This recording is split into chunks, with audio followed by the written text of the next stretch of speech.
Welcome to the Texas Conflict Coach radio program.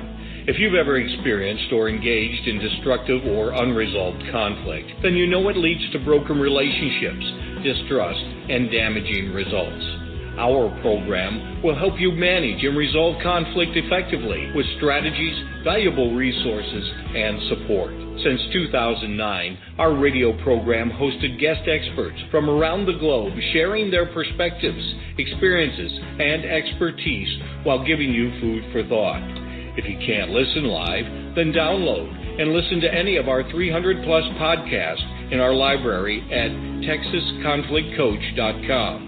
So sit back, relax, or join the conversation every Tuesday evening, or tweet us at TXConflictCoach.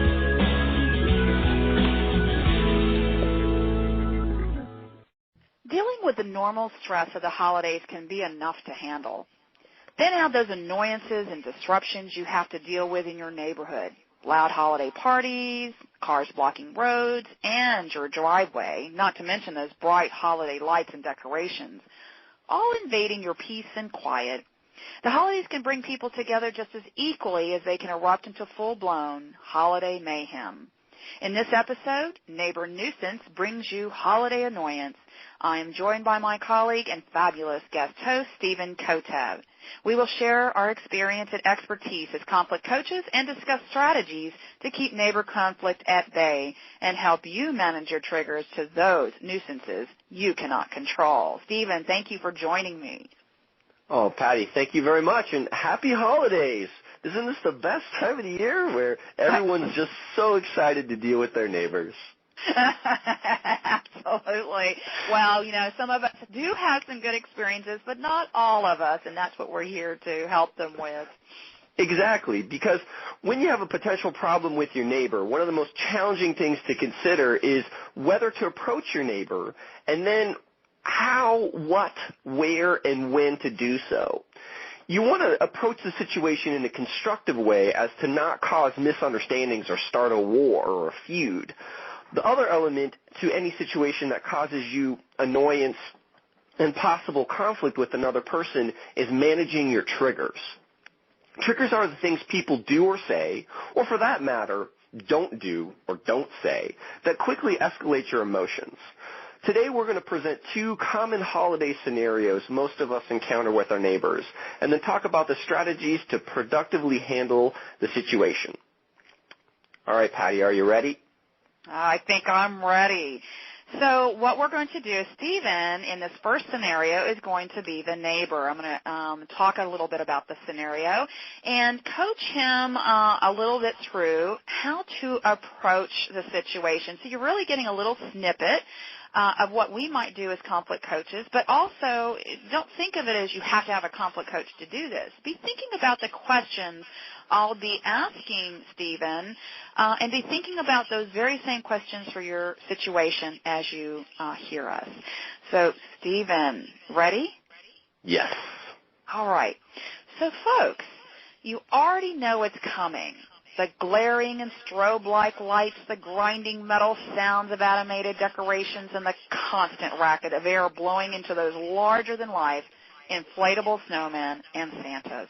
If that's not bad enough, it's all going to be in the shared yard with your next-door neighbor. Now, this year, you're determined to talk to your neighbor about how this impacts you and your ailing parents who now live with you. You've known the Browns since moving into the neighborhood 7 years ago, and you get along with them pretty well for the most part. Every holiday, they add more animated boxes, colorful and twinkling lights, and yard decor. Now, at first, you liked the decorations, as it added to the festivities, and it even made you smile. Even complimented them on their yard decorations. But as time has gone by, these decorations have not only spilled into your section of the yard, but again, your elderly parents, they moved into the house about a year and a half ago. You realize last holiday season how the noise, the blaring lights, the increased holiday traffic bothered your parents who go to bed early. You hate confrontation, don't like conflict, avoid it at all costs, but you need to say something. If only you knew how to do it without causing a feud. So Stephen's here with me because he wanted a little advice, a little coaching on how to do this. So Stephen, you're the neighbor. Yes, I am the neighbor, and I am annoyed. And I'm hoping you can help me figure out how I can actually talk to the Browns. All right, so very good, Stephen. So I'm going to ask you a number of questions for you to consider, especially as how to think about how you might want to approach this. So here's the first question. What if or what would a successful outcome look like to you if you were to have this conversation with the Browns? They'd keep their crap on their yard, and my parents could go to sleep and not feel like they're in an amusement park. Okay, so I hear the frustration, and I know this is something that you have enjoyed before in the past, but your needs have changed, and so can you imagine yourself right now having the conversation with them? Where are you at in this conversation? Are you in their yard? Are you in their house? Where are you at with this conversation? It could happen in the yard or in their house. Probably in the yard. That's when we go out and pick up the paper, that's when I normally see them. Okay.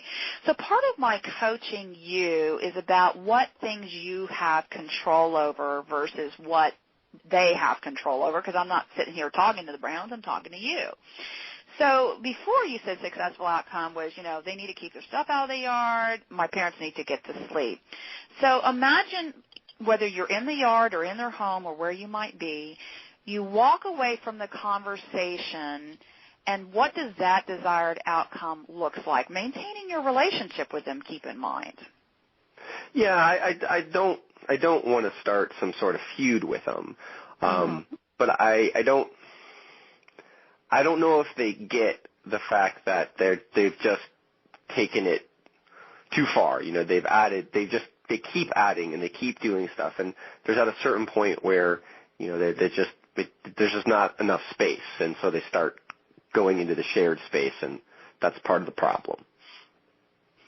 Okay, and so for you, by the time you walk out of that conversation, you would have wanted to have conveyed what to them? So this would be the second question, and we'll come back to what a successful outcome might look different. But what messages are important for you to convey to your neighbors about how this expanded decorations have impacted you and your parents? So what are some key messages? Well, I want them to know that, I'm happy for them to celebrate the holidays, but, as you said before, things have changed, and, a lot of the things that they've added, they cause a lot of noise and a lot of distractions. And if there's a way for them to tone it down and maybe just keep the decorations but get rid of the inflatable Santas and some of the mechanical stuff, or only turn it on during the day, that's more of what I'm trying to get them to understand. Okay, so it's really important that you're clear when you approach them exactly how this is impacting you without blaming, and to let them know. They might not realize that that the fact that your elderly parents are there now, how it's impacting them, and the fact that they're not doing so well in their health issues, and they might not realize that. So being able to be clear about how it impacts, but also what specifically you're needing from them. Like you said, they need to tone it down, maybe. And it sounds like you're flexible about what that might look like. And I want to just check that assumption. Are you flexible about what that might look like from their perspective? Yeah, I think my line is once it starts to get into the evening, I need to have things be a little bit more like it used to be. But during the day, we're all doing stuff, and we got the radio on. My parents have the radio on, or they're watching TV, or they do whatever, and we're happy to compromise with them in that sense. Okay. Here's another question to consider. What concerns you most about approaching the Browns? Just how to do it in the right way. That's kind of why I wanted to talk to somebody like you. Is that I've been frustrated by this for a while, and my parents, they get grumpy, and then that makes me grumpy because they hear the Santa inflate and deflate every 30 seconds, and so I I kind of want to do it in a responsible and mature way where part of me just wants to set all of it on fire.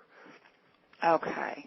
And that's, I really appreciate your self-awareness about that when you get triggered and frustrated that, because that's one of the worst things we can do is be impulsive and react in a way that, that they can interpret very differently. So when you say about being responsible, what does that mean to you, to be responsible and how you approach them? Well, it's what you said before about not starting a war. These are my neighbors. I see them on a regular basis. So I want to try to do things in a way that, they're not going to, look at me and not want to be my neighbor anymore or start doing stuff to, like turn it up or add even more stuff. But, it's also something where they're basically good folks and, we do have barbecues and cookouts and stuff together. And so, but it's just, how do I get to that point? How do I talk to them in a good way? Okay, good. I have a couple more questions, and that is, how do you want them to perceive you when you do have this conversation?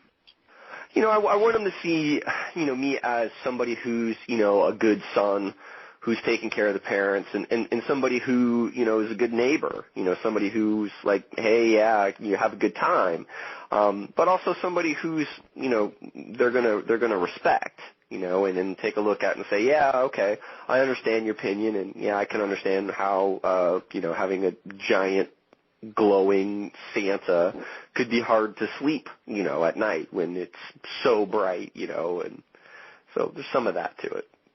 Okay, so that's good to know because you really want to set your intentions and saying, I want to, when I'm approaching them, I want to make sure that they hear and they see that I'm trying to be responsible, for my parents' care, that, saying I'm a good son, but I'm also not rigid and inflexible and not neighborly or fun or, not to put a damper on their celebration or you're not going in with that black and white. So it's good that you're thinking about your intentions and how you want them to perceive you because it's all about sticking to those intentions and sticking to that. The last question I have for you is, what tone or attitude do you want to convey when you're speaking with the Browns? I want to be seen as friendly. I want to be seen as reasonable, but I also kind of want to be seen as somebody who's, I don't know, for lack of better terms, firm. Like I can't, my parents need to be able to sleep, and I can't really compromise that so that they can have an over the top or super huge holiday yard. Okay, very, very good. So firm, friendly, reasonable, and so again, you're thinking of these things, and so you're thinking of these things. It's important before you approach anyone with a possible confrontation. And again, confrontation doesn't have to be, you're blazing guns and blaming and things of that nature. Confrontation means you might be bringing up a difficult conversation, something that's uncomfortable to you, maybe possibly uncomfortable to them. But confrontation doesn't mean you're beating them over the head. So when you know that you might have to have a conversation because you need something from someone else because it's bothering you, annoying you, you need to think about your approach and make choices for how you're going to show up, how you're going to broach the subject, and then have them, think collaboratively with you. So you need them to be collaborative. So if you charge in with these demands, you don't listen, you don't show interest in their concerns or needs when you approach them, then it will probably escalate the situation, and it's going to create this, what we call action-reaction cycle. Now, remember, you need them to help you change your situation and the impact it is having on your elderly parents. So let's go back into the scenario, and I want you to also consider the same questions I asked you earlier, Stephen, to think of it from the neighbor's perspective. All of this is kind of your slowing down, preparing, planning, thinking ahead, how do you want to be, but also if you were in their shoes, talk about what would be from their perspective because it might play out a little bit different. So let's go back in. Let's hear how it plays out. I'll ask you a couple of questions, and then we'll go from there. Are you good? Yep. Okay. So, Stephen, if you were to approach the Browns about their holiday decorations, what would they want as a desired outcome to this conversation? I'm sure they'd want to keep their decorations out, and I'd hope that they'd want to have a happy neighbor, too. Okay. All right. So they would still have their needs. They get excited about the celebration, and this is one way they do that. But it sounds like they would probably want to maintain that neighborly relationship. I sure hope so. Okay. Let me ask you another question, which is, what do you think would bother them the most about your request? That maybe I wouldn't want the, inflatable stuff and the mechanical stuff to run it at night. It's bright, but thankfully that's not the big issue. The big issue is the noise. And so, the fact that they may have to tone it down at night would probably be the one thing that they would be least excited about. Okay, so it's really more about the noise level, more so than the light level, and for them, so you're looking at the questions, the essence of these types of questions, such as, what do you think they would want to convey to you that's important to them? They might say, well, this is important to me because. Another question you can ask yourself is, what's important to the Browns about how you perceive them as neighbors? And the reason you're asking these questions is to really tap in to listening to what's important to them, to their needs, and not from this, you need to turn off the lights, you need to turn off the sound. No, we're not going to turn off the sound. We're going to leave it up till midnight. No, you must do it. And you get into this back and forth tennis ball match of yes, no, and it ain't going to go anywhere. So that's what we're trying to do with you, Stephen, when we're coaching you or yourself coaching yourself is think from not only your perspective, but stand in the shoes of the Browns and ask the same types of questions so that you can be ready and prepared as best you can. So then when you do go to approach them, you can be like, okay, I want to do this when I'm not frustrated. I'm not going to do this when, before the decorations even go out in the yard. People are just now starting to do that. Let's set up the conversation to say, hey, can we talk about your decorations coming up soon? I'm excited that you've been doing this celebration, but we need to talk about how it's impacting my parents. So you're looking at all these elements and then kind of creating a plan for yourself. So let me just stop there. Yeah, I just, and you said that, it just came to me, we exchange cookies, and when you're talking about where to have it, I actually realized when I could have it is I could have them come over to the house and give them the cookies inside our house, and then have them stand, by where my parents sleep, and just have them listen to the noise. And then I realized that's how I could talk to them, is just say, hey, here's your cookies, happy holidays, we're glad you're neighbors, and then, just say, hey, could I get you just to hold on for 1 second and tell me what you hear, and then from there I can really see it being a place where I could have a good conversation with them. So thanks for helping me kind of think differently about how to do that. It's really helpful. Absolutely. The biggest thing is to be aware of the trigger, for yourself and to realize, they might get defensive. They might be taken aback because, all this time, they had not heard that it was a bother. All they've heard is that, you've been excited and that you've, smiled at it, and so this might be a surprise to them. And so don't be surprised if they're surprised, and just keep that at bay. Just listen. Be curious. Say, hey, I'm not complaining. I'm not trying to blame you. I'm just trying to bring up that this has changed for us. And so, I really need you. I want to work with you. I mean, we're great neighbors, so you really want to keep that in mind, especially with your triggers, so that you're ready. If you feel that, inkling in your body, or that, you're going off in your head, or you're starting to take a few deep breaths, realize you're starting to get triggered. And so just keep that in mind and Yeah, so there you go. So, folks, we are at the halfway point, and we're listening, and you're listening to the Texas Conflict Coach Blog Talk radio program. And Stephen Kotev and I are talking about strategies to deal with the holiday nuisances that we find with our neighbors. So we just talked a little bit about some ideas and some ways of how you prepare yourself, raise some awareness about your own triggers, but also how you approach the situation, and a lot of that comes from preparing and planning. So, Stephen, let's look at another scenario. Yeah, and so I'm going to switch back and take my hat off, and I'm no longer the angry neighbor. I'm going to hand that hat over to you, Pattie, and I'm going to ask you to switch roles, and I'm going to go and I'm going to play the coach afterwards. And so your scenario is that, Pattie, as what you've told me, is you live in a very quaint cul-de-sac with 5 other neighbors. Earlier this year, you got a major promotion and decided to get yourself a nice full-size pickup truck.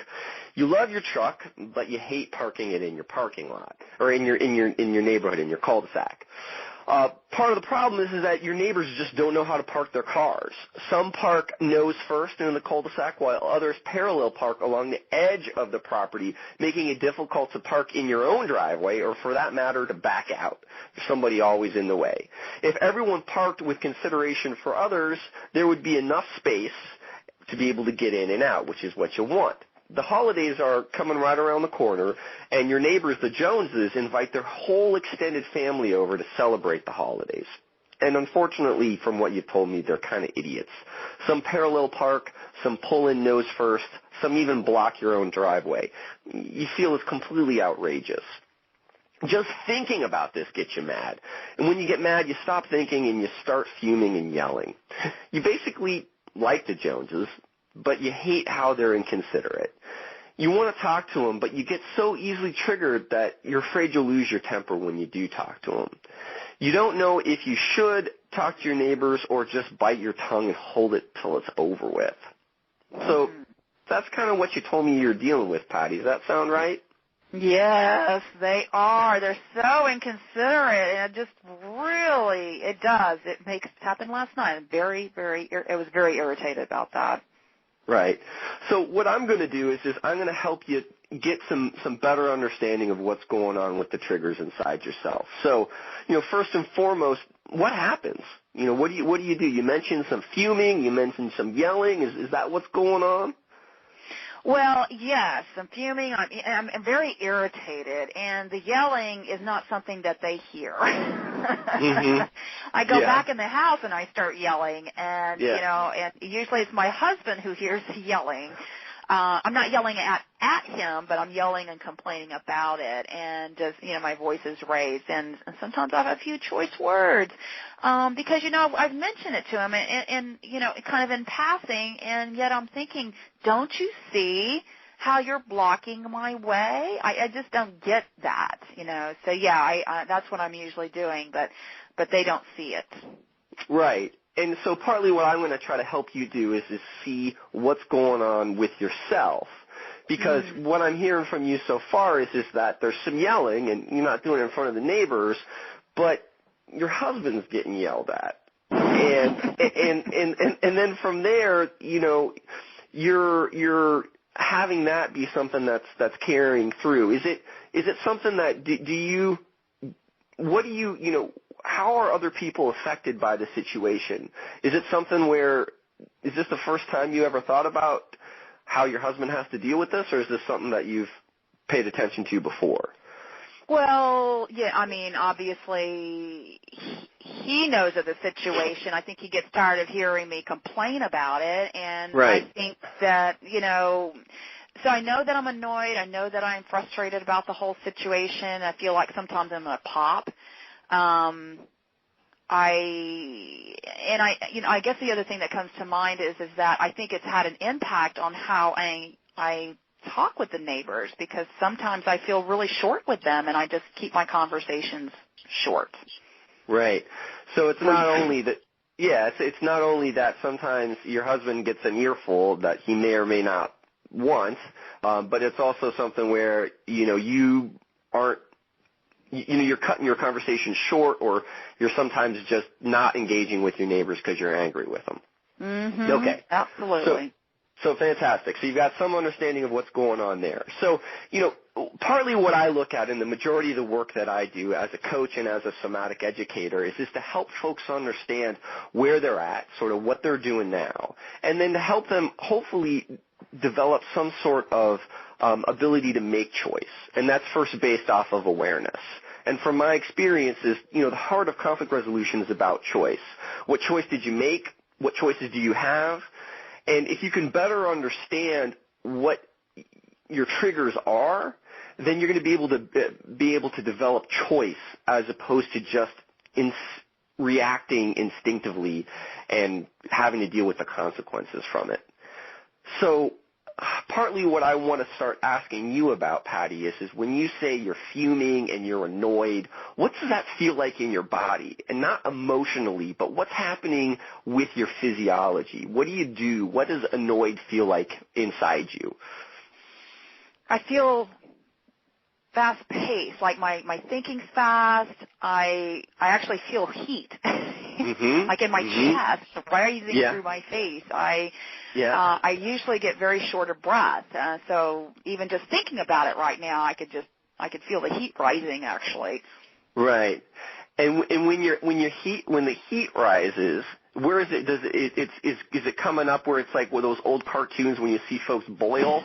Is that kind of how it looks? It's like the steam coming out of the ear. Yeah, right.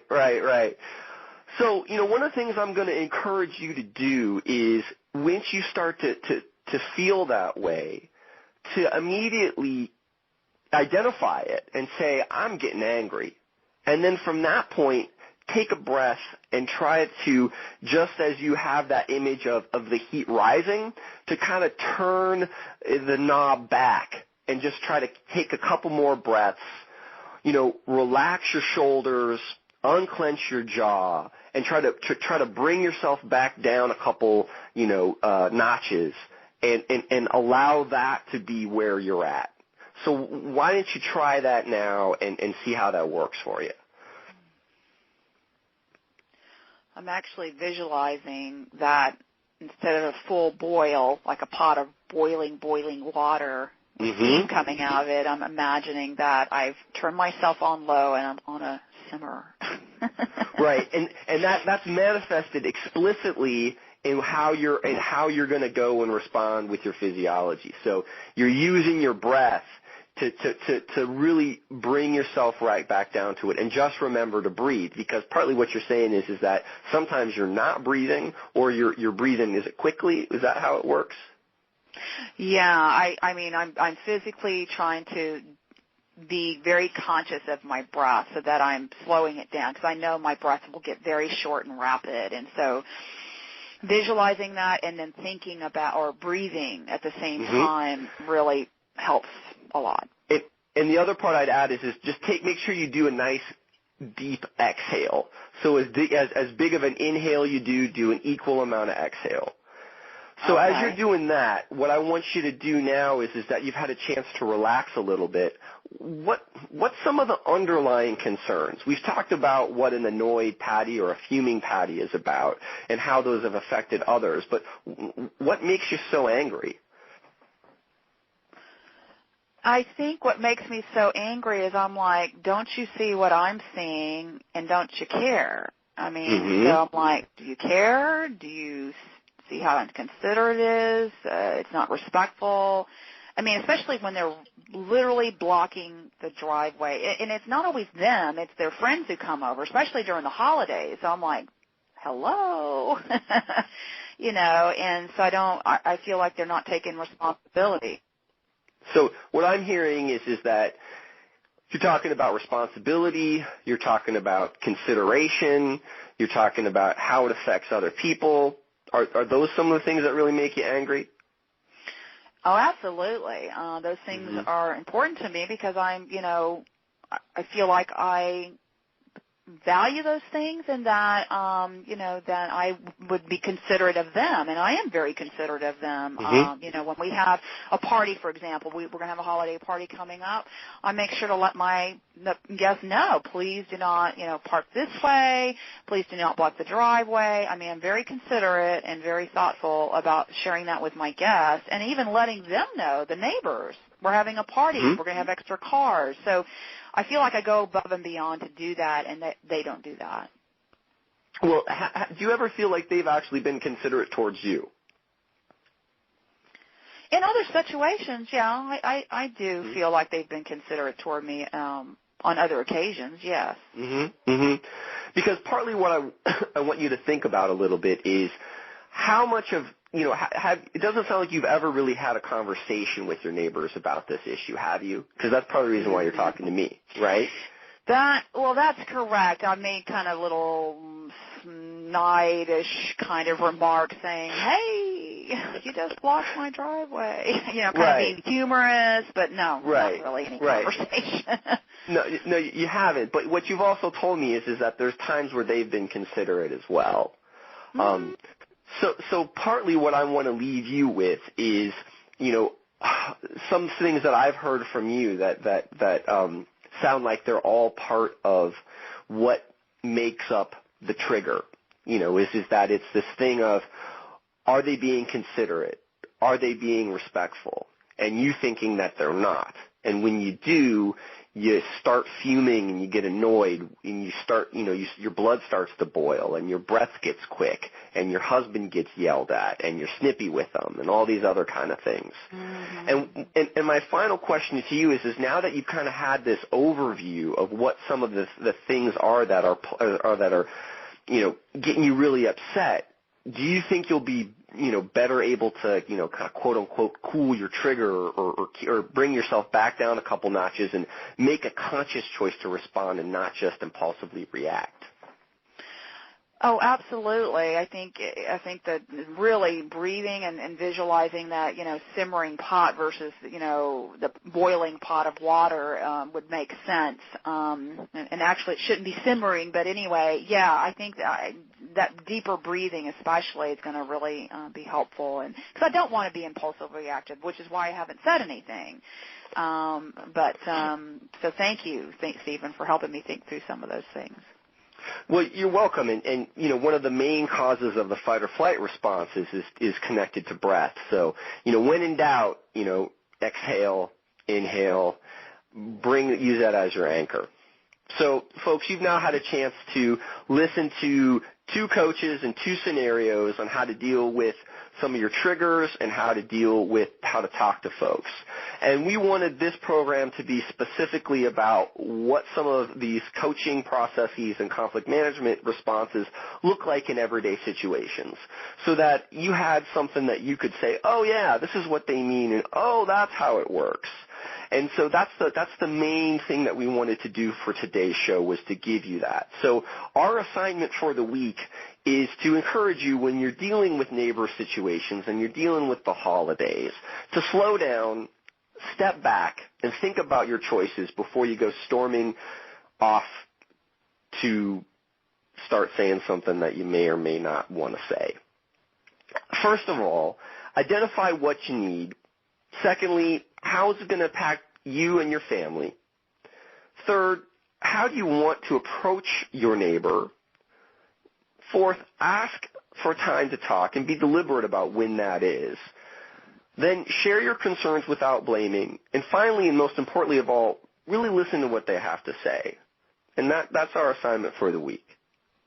Excellent. Great assignment. You might have to rewind and listen to that again, listeners. But, yes, that's great, because you're right at the prime time now that things are starting to happen with the holiday events and planning and decorations and all of those kinds of things. Now is the time to have these conversations before you get triggered right in the midst of it. So, Stephen, where can folks find you? How can they connect with you? It's very simple, very straightforward. It's Stephen, S-T-E-P-H-E-N, StephenKotev.com, all one word. So StephenKotev.com. That's me. And how can folks how can folks find you, Pattie? No problem. Also very easy. You can contact us at www.conflictconnections, that's plural, and that's CONFLICT, connections, CONNECTIONS.com. And, of course, you can find all of our podcasts that's in our archive library. We have over 175 of them at Texas, TEXAS, conflictcoach.com. And so that's where folks can find us. All right, Pattie. So, final message for our listeners today. Well, what is unique about our triggers is that they are ours to completely own. You installed them, so you need to learn to recognize them and make choices on how to cool them, and then decide whether to respond to the other individual. Prepare and plan. And finally, don't be afraid to ask for help from a professional conflict coach. When you work with a conflict coach, they will help you apply the same techniques and skills that you learned about today, but to your specific problem. And remember, every situation is different, and each answer is unique. Thank you, Stephen, very much for today. Thank you very much, Pattie. Happy holidays. Happy holidays. Thank you for listening to the Texas Conflict Coach. We hope you've enjoyed the program. You can find over 300 podcasts archived to listen at your own convenience at texasconflictcoach.com or download the podcast at iTunes or Stitcher Radio. To learn about upcoming radio programs and resources, sign up for our monthly e-newsletter.